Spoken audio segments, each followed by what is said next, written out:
2025년 6월 4일 늦봄의 햇살이 국회의사당동 지붕을 유난히 번쩍이게 비추는 날이었다. 새 대통령의 취임식. 난 국회 경비로 이 자리에 서 있는 게 솔직히 너무 지쳐 있었다. 다른 대통령들처럼 청와대에서 하면 좀 좋은가? 왜 굳이 이 국회에서 취임식을 한다고 난리인지 모르겠다.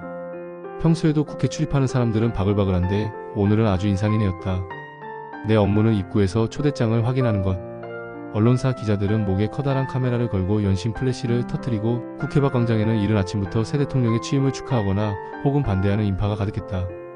시끄럽고 북적이고 답답했다. 아, 제발 빨리 시작해라. 시계를 보니 이제 15분 남았다. 이 지긋지긋한 시간이 어서 끝나기를 바랐다. 그때였다.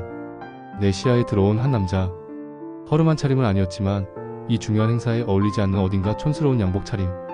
그의 손에는 은색으로 번쩍이는 양은 도시락이 들려있었다.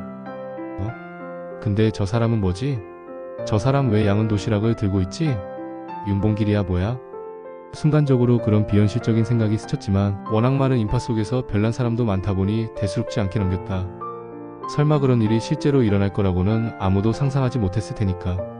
나는 다시 내 앞에 선 다음 사람의 초대장을 확인하며 그 남자를 시야에서 놓쳤다. 그때까지만 해도 나는 그 양은 도시락이 그리고 그 안에 담긴 것이 우리 모두의 운명을 뒤흔들 폭탄이라는 것을 알지 못했다. 취임식이 드디어 시작되었다. 국회 본관 앞에 마련된 단상 위로 대통령 김은희가 모습을 드러냈다. 연단에 선 그는 특유의 단호하면서도 진심이 담긴 표정으로 대중에게 손을 흔들었다. 직원을 일삼는 그는 척도 많이 있는 사람이지. 나는 속으로 중얼거렸다. 그의 정치 스타일을 아는 사람이라면 누구나 고개를 끄덕일 법한 생각이었다. 이런 중요한 자리에도 어쩐지 긴장감보다는 굳은 결의가 더 느껴졌다. 그때였다. 시선은 단상 위에 고정하고 있었지만 귓가에는 주변의 작은 소음들까지 예민하게 감지되고 있었다. 저 멀리서 쿠당탕하는 소리 그리고 비명에 가까운 외침. 내 고개는 자연스럽게 소리가 난 쪽으로 돌아갔다. 저기 뛰어가는 사람? 내 눈에 들어온 건 아까 양은 도시락을 들고 삐딱하게 서 있던 그 남자였다. 그는 사람들의 저지를 뿌리치며 단상을 향해 미친 듯이 달려가고 있었다. 그리고 그의 손에는 아까 그 은색 양은 도시락이 들려 있었다. 내 심장이 순간 쿵하고 내려앉는 것을 느꼈다. 아까 양은 도시락 아니야? 의심은 확신으로 바뀌는데 채 1초도 걸리지 않았다. 그는 대통령을 향해 그 양은 도시락을 힘껏 던졌다. 내 눈은 남자의 손을 떠난 양은 도시락이 마치 슬로우 모션처럼 공중을 가르는 것을 따라갔다. 주변 사람들의 비명과 경호원들의 다급한 외침이 뒤섞여 귀를 찢으듯 울렸다. 시간이 멈춘 것만 같았다. 그리고 터져버렸다. 펑. 고막을 찢을 듯한 굉음과 함께 단상 주변에서 성광이 터지고 검은 연기가 솟구쳤다. 아비규환. 순식간에 평화롭던 취임식장은 지옥으로 변했다. 사람들의 울음소리, 비명소리, 뒤섞인 외마디들이 온 공간을 채웠다. 정신없이 밀려오는 인파 속에서 나는 그저 멍하니 서 있을 수밖에 없었다. 뭐지? 뭐야? 지가 윤봉길이야 뭐야? 믿기지 않는 현실 앞에서 내 머릿속은 혼란으로 가득 찼다. 내가 방금 뭘 본 거지? 설마 진짜 폭탄이었단 말이야? 내가 봤던 그 양은 도시락이 그리고 그 남자가 이 모든 게 현실이란 말인가? 온몸에 소름이 돋았다. 펑 하는 굉음과 함께 터져나온 성광과 연기는 국회 취임식장을 일순간 아비규환의 아수라장으로 만들었다. 사방에서 터져나오는 비명소리와 함께 사람들이 앞다투어 안전한 곳을 찾아 도망치기 시작했다. 폭탄이라니 진짜 폭탄이었어. 내가 왜 그걸 보고도 더 자세히 확인하지 않았을까? 왜 더 의심하지 않았을까 하는 자책감이 순간 밀려왔다. 하지만 이미 벌어진 일이었다. 경호원들과 경찰 병력들이 곧바로 현장을 통제하기 시작했고 부상자들을 옮기기 위한 구급대원들의 움직임도 분주해졌다. 거기 경비원, 움직이지 마. 이미 혼란 속에서도 초기 수사가 시작되고 있었다. 강력계 형사로 보이는 사람들이 빠르게 현장을 살피고 목격자들을 통제하기 시작했다. 나는 손에 힘이 빠져 털썩 주저앉아버렸다. 그때 내 눈에 그 남자와 마주쳤던 형사가 다가왔다. 당신 뭔가 본 것 같군. 네? 네. 나는 더듬거리며 대답했다. 제가 아까 양은 도시락을 든 남자를 봤어요. 이상해서 한번 봤는데 그의 얼굴에는 급박함과 함께 중요한 단서를 잡았다는 듯한 미묘한 기색이 스쳤다. 양은 도시락? 자세히 설명해봐. 언제 어디서 어떻게 봤지? 그 남자는 어떻게 생겼어? 쏟아지는 질문에 나는 숨 돌릴 틈도 없이 내가 봤던 모든 것을 이야기했다. 내 목소리는 떨렸지만 기억만큼은 선명했다. 그 남자의 얼굴, 그의 행동, 그의 손에 들린 도시락. 모든 것이 퍼즐 조각처럼 맞춰지는 기분이었다.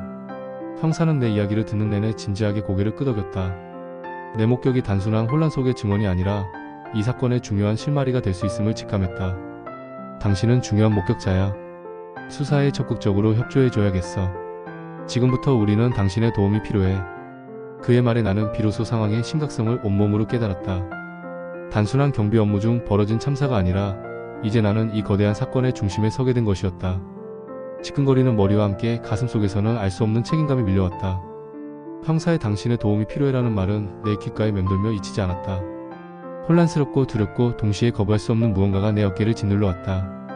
나는 경비 근무 중이었고 불과 몇 분 전까지는 따분한 일상 속에 있었을 뿐인데 이제는 국가적인 테러 사건의 핵심 목격자가 되어버렸다. 이 모든 것이 마치 꿈만 같았다. 형사는 내 손목을 잡고 군중을 헤치며 국회 본관 내부의 한 빈 사무실로 나를 안내했다. 창밖으로는 여전히 비명과 사이렌 소리가 뒤섞여 들려왔고 멀리서도 연기가 피어오르는 모습이 보였다. 사무실 안에는 이미 몇 명의 사람들이 서류를 들고 분주하게 움직이고 있었다. 모두 날카롭고 긴장한 표정이었다. 이쪽이 방금 그 상황을 직접 목격한 경비원입니다. 형사가 나를 가리키며 말했다. 그러자 안경을 쓴 중년의 여성이 내게 다가왔다. 그녀는 날카롭지만 차분한 눈빛으로 나를 응시하며 명함을 내밀었다. 경찰청 특수수사팀장 오윤주입니다. 지금부터 상세한 진술을 부탁드립니다. 나는 아직도 진정되지 않는 가슴을 부여잡고 의자에 앉았다. 테이블 위에는 녹음기와 종이 펜이 놓여 있었다. 그녀의 차분한 목소리는 내게 질문을 던졌지만 마치 모든 것을 꿰뚫어보는 듯한 느낌을 줬다. 나는 내가 봤던 모든 것을 다시 한번 처음부터 끝까지 진술했다. 그 남자가 어떤 차림이었는지, 어떤 분위기였는지, 그리고 가장 중요한 양은 도시락의 생김새와 그것을 던지는 순간까지. 그 양은 도시락이 정확히 어떻게 생겼던가요? 오 팀장이 연필 끝으로 테이블을 톡톡 두드리며 물었다. 네, 예전 도시락처럼 위아래로 쌓는 형태 있잖아요. 은색으로 번쩍이는 약간 낡고 오래된 느낌이었어요. 손잡이도 있었고. 나는 내 기억을 더듬어 최대한 상세히 묘사했다. 내 머릿속에는 그 남자의 얼굴과 그 양은 도시락의 이미지가 너무나 선명하게 박혀 있었다. 윤봉길 의사의 폭탄 도시락과 모양이 유사합니까? 그녀의 질문에 나는 고개를 끄덕였다. 네, 그래서 저도 속으로 윤봉길이야 뭐야? 라고 생각했어요. 설마 진짜 그럴 줄은 몰랐죠. 진술을 마치자 오 팀장은 고개를 끄덕였다. 알겠습니다. 귀하의 진술은 사건 해결의 결정적인 단서가 될 겁니다. 하지만 그만큼 귀하의 안전도 저희가 책임져야 합니다. 한동안 외부에 이 사실이 알려지는 것을 극도로 조심해 주셔야 합니다. 그녀의 말에 등줄기에 식은땀이 흘렀다. 단순한 목격자가 아니라 이제 나 자신이 위험에 처할 수도 있다는 암시였다. 나는 이 사건에 완전히 얽히게 된 것이다. 내 눈앞에 펼쳐진 현실이 너무나 무겁게 느껴졌다. 나는 국회 경비원 승윤가 아니라 테러 사건의 핵심 증인 승윤가 되어 있었다. 오윤주 팀장과의 진술을 마친 후 내 어깨를 짓누르던 책임감은 더욱 무거워졌다. 이제 단순히 목격자가 아니라 사건의 중요한 증인이자 어쩌면 표적이 될 수도 있다는 생각에 정신이 아득했다. 하지만 도망칠 수는 없었다. 내가 본 것을 이야기하지 않는다면 이 끔찍한 사건의 진실은 영원히 묻힐지도 모른다는 생각에 마음을 다잡았다. 나는 임시로 마련된 보안이 삼엄한 방에서 대기하게 되었다. 외부와의 연락은 일시적으로 차단되었고 창밖으로 보이던 혼란은 조금씩 진정되는 듯 했으나 내 안의 혼란은 가라앉지 않았다. 몇 시간이 흘렀을까 다시 오 팀장이 들어왔다. 그녀의 표정은 아까보다 더욱 심각해져 있었다. 승윤 씨, 중요한 이야기를 해야겠습니다. 폭발 현장에서 범인의 흔적을 찾고 있지만 아직 뚜렷한 증거를 확보하지 못했습니다. 그녀의 목소리는 낮았지만 그 속에 담긴 긴급함은 숨길 수 없었다. 사건 현장이 아수라장이 된 틈을 타 범인이 감쪽같이 사라졌습니다. CCTV 영상도 폭발 충격으로 일부 손상되거나 사람들이 대거 움직이는 바람에 용의자를 특정하기 어렵습니다. 네? 사라졌다고요? 나는 믿기지 않는다는 듯 되물었다. 눈앞에서 그렇게 끔찍한 일을 저질렀는데 어떻게 사라질 수 있단 말인가? 그렇습니다. 그래서 지금 승윤 씨의 진술이 무엇보다 중요합니다. 저희는 승윤 씨의 진술을 토대로 몽타주를 제작할 겁니다. 가능한 한 정확하고 상세하게 협조해 주셔야 합니다. 나는 숨을 크게 들이마셨다. 내 머릿속에 각인된 그 남자의 모습. 나는 최대한 기억을 끄집어내려고 노력했다. 얼굴의 윤곽, 눈매, 코의 높이, 입술의 모양, 심지어는 피부색까지. 미술팀에서 파견된 몽타주 전문가는 내 말을 한마디 한마디 놓치지 않고 그림으로 옮겨냈다. 그의 손끝에서 남자의 얼굴이 서서히 윤곽을 드러내기 시작했다. 그 남자는 키가 170대 후반 정도였고 마른 편은 아니지만 아주 건장한 체격도 아니었어요. 눈은 날카로웠지만 무섭다기보다는 어떤 결의 같은 것이 보였어요. 입술은 얇았고 코는 평범한 편이었어요. 나이는 30대 중반쯤으로 보였습니다. 옷은 어딘가 좀 구식 같은 남색 정장이었어요. 나는 전문가의 그림을 보며 미세한 부분까지 수정했다. 눈썹의 두께, 턱선의 각도, 광대뼈의 돌출 정도까지 마치 내가 직접 그림을 그리는 것처럼 세밀하게 조정해 나갔다. 몇 시간의 집중 끝에 모니터에는 내가 국회 입구에서 마주했던 그 남자의 얼굴이 선명하게 나타났다. 이 얼굴이 그 남자와 가장 흡사합니다. 내가 최종 확인하자 오 팀장은 심각한 표정으로 몽타주를 응시했다. 이 몽타주가 이 사건을 해결하는 첫 단추가 될 것이다. 내 손으로 범인의 윤곽을 그려냈다는 사실이 가슴을 뭉클하게 하면서도 동시에 이 모든 것이 불러올 결과에 대한 불안감이 다시금 밀려왔다. 이제 시작이었다. 내가 최종적으로 승인한 몽타주는 마치 살아있는 것처럼 남자의 얼굴을 정확히 담아냈다. 오윤주 팀장은 완성된 몽타주를 조용히 응시하다가 이내 결단력 있는 표정으로 팀원들에게 지시를 내렸다. 전국 모든 경찰서에 몽타주 배포해.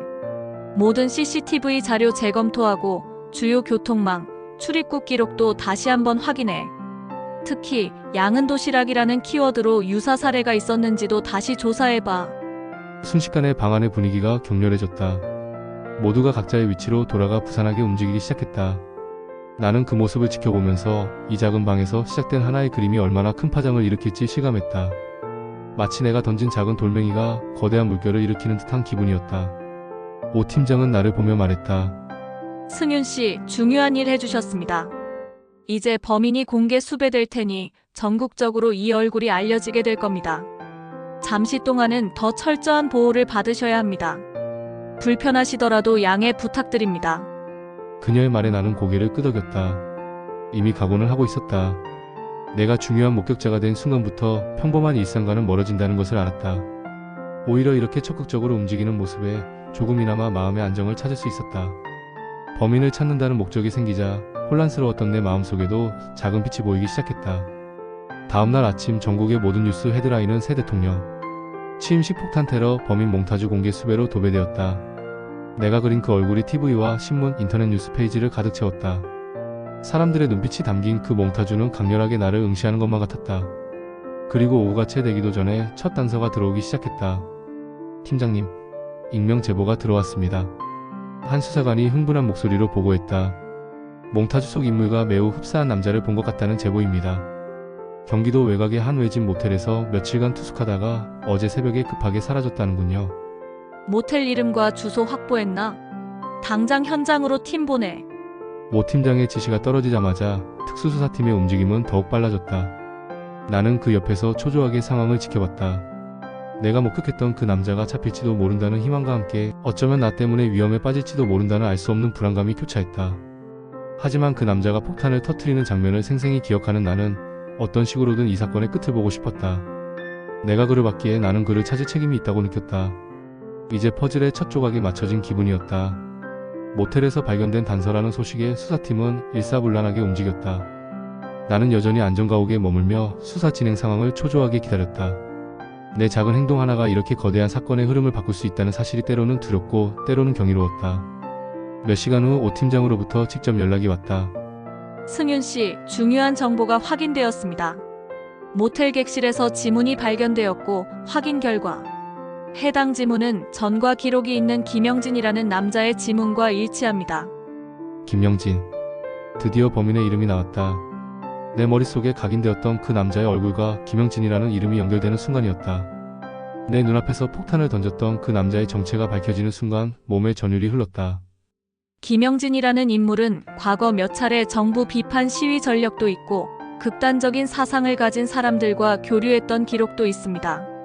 하지만 폭력전과는 없어서 요주의 인물로 분류되진 않았습니다. 오 팀장의 목소리에는 실마리를 잡았다는 안도감과 함께 이런 위험 인물을 미리 파악하지 못했다는 자책감이 섞여 있는 듯했다. 그럼 그 사람이 대통령을 겨냥한 테러범이라는 건가요? 내가 떨리는 목소리로 물었다. 현재로서는 가장 유력한 용의자입니다. 몽타주와 지문, 그리고 그의 과거 행적까지 모두 일치합니다. 모텔 객실에는 그가 남긴 것으로 추정되는 메시지도 발견되었습니다. 오 팀장은 잠시 숨을 고르더니 말을 이었다. 메시지 내용은 아직 정확히 공개할 수 없지만 현 정부의 정책과 대통령에 대한 강한 불만, 그리고 사회 시스템 전반에 대한 깊은 불신이 담겨 있었습니다. 자신을 변혁의 시작이라고 칭하며 정의를 실현하기 위해 불가피한 선택이었다고 주장하고 있습니다. 나는 그의 말을 듣는 내내 온몸에 소름이 돋았다. 윤봉길 의사를 떠올렸던 내 어렴풋한 상상이 어느 정도 들어맞았던 것이다. 그는 정말로 자신의 행위를 일종의 의거라고 믿고 있었던 걸까? 그의 왜곡된 신념이 이처럼 끔찍한 결과를 낳다니. 모텔 객실에서 양은 도시락 형태의 조각들이 추가로 발견되었습니다. 내부는 개조되어 폭발물을 담는 데 사용된 것으로 보입니다. 양은 도시락. 내가 분명히 봤던 그 도시락. 이젠 단순한 목격이 아니라 그 물건 하나하나가 범인의 잔인한 의도와 연결되어 증거로 사용되고 있었다. 이제 그의 이름과 얼굴, 그리고 일부 동기까지 알게 된 이상 범인을 잡는 것은 시간 문제라는 확신이 들었다. 하지만 한편으로는 그의 극단적인 사상이 다른 이들에게 어떤 영향을 미칠지 모른다는 불안감도 엄습했다. 김영진이라는 이름이 공개된 순간부터 전국의 모든 경찰력은 그를 추적하는 데 총력을 기울였다.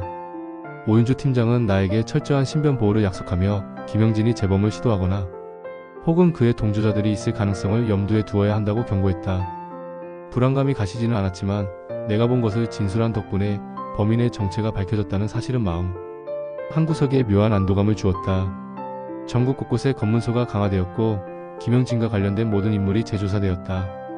내가 묘사했던 그의 인상착의와 양은 도시락 그리고 모텔에서 발견된 메시지들이 퍼즐의 조각이 되어 그의 도주 경로를 좁혀나가기 시작했다. TV와 라디오에서는 연일 김영진의 몽타주와 이름이 보도되었고 시민들의 제보도 빗발쳤다.